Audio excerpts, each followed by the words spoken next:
There was a time when your dreams used to pull you forward. You didn't need motivation. You didn't need reminders. Just thinking about the future gave you energy. It gave you direction. Even on hard days, you told yourself, this is temporary. I'm going somewhere.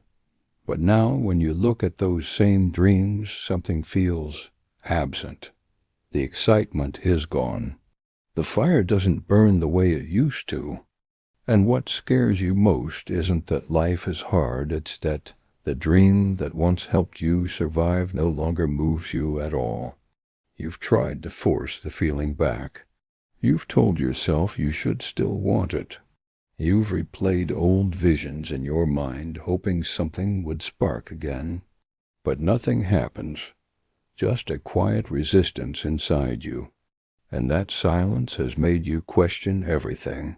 Your faith, your purpose, your discipline. You've wondered if you've become lazy, ungrateful, or broken in some invisible way. But what if the problem isn't that you lost your dream? What if the truth is that the dream lost its place in you?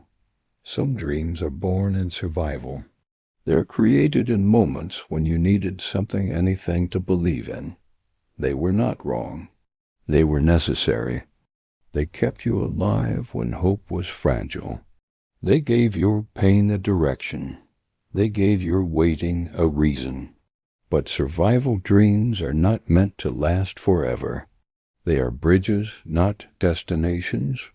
You don't realize it at first, but life changes you quietly, not all at once, not dramatically. It happens through disappointment that humbles you, through prayers that go unanswered longer than you expected, through losses that teach you what truly matters. And one day you wake up and realize you are no longer the same person who made that dream in the first place. That dream was shaped by who you were back then, what you lacked, what you feared, what you needed to prove. But now you've lived long enough to understand the cost of things. You've felt exhaustion that rest didn't fix. You've learned that success doesn't automatically heal wounds. You've discovered that chasing something can sometimes cost more than it gives. So your soul begins to resist, not because you failed, but because you matured. There's a grief that comes with this stage of life that few people talk about. It's the grief of outgrowing what once saved you. You feel almost disloyal letting go of a dream you once prayed for with tears. You remember how badly you wanted it, how desperate you were, and now, standing here, not wanting it anymore feels wrong, almost sinful. But growth always feels like betrayal to your past self. The truth is, you don't crave the same things because you no longer need them to feel worthy. You don't want applause the way you once did because silence taught you who you are without validation. You don't chase urgency anymore because burnout showed you the cost of constantly running.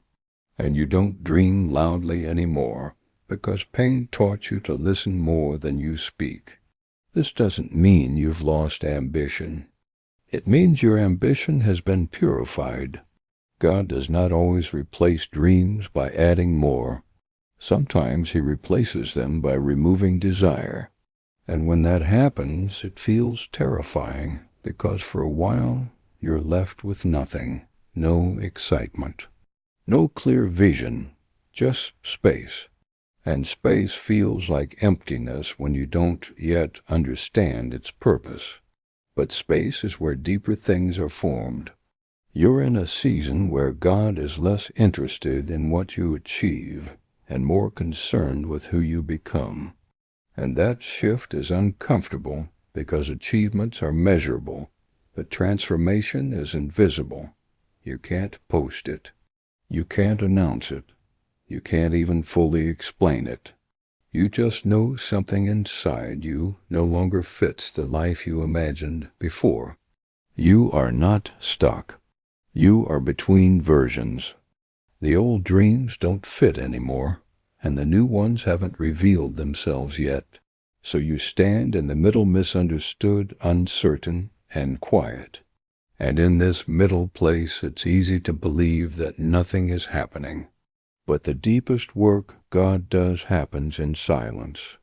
This is the season where motives are stripped, where you stop asking, "How far can this take me?" and start asking, "What will this cost my soul?" Where you no longer want success if it means losing yourself, where peace becomes more valuable than progress. And that change will confuse people who still live where you used to live.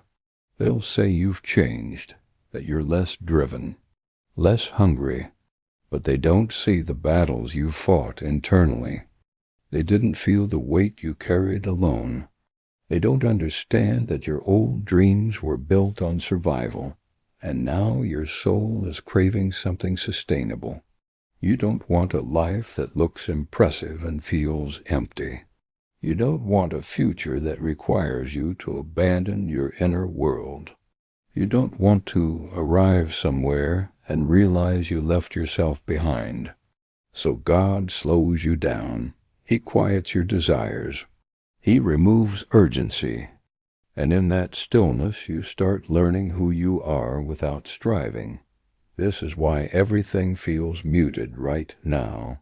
Not because joy is gone, but because shallow excitement has lost its power over you. What's coming next will not shout. It will not rush you. It will not demand that you destroy yourself to obtain it. It will feel calm.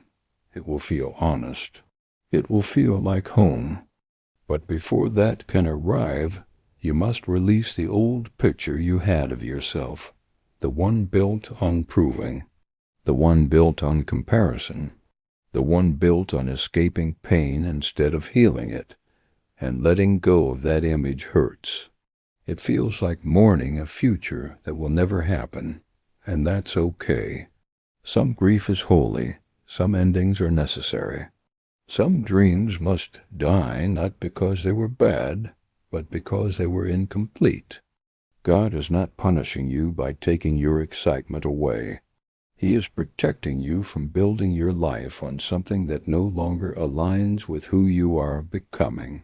So don't panic in this quiet season. Don't rush to replace the dream just to avoid discomfort. Don't force passion where it no longer lives. Let the silence teach you. Let the stillness mature you. When the right dream comes, the one shaped by wisdom, not desperation, you won't need to convince yourself to want it. You won't need to chase it frantically. It will feel natural. It will feel aligned. It will feel like it belongs to you. And until then, this season is not empty. It is sacred. You are not losing your way. You are shedding an old one. And one day, you'll look back and realize that the moment your old dreams stopped exciting you was the moment your life began to deepen.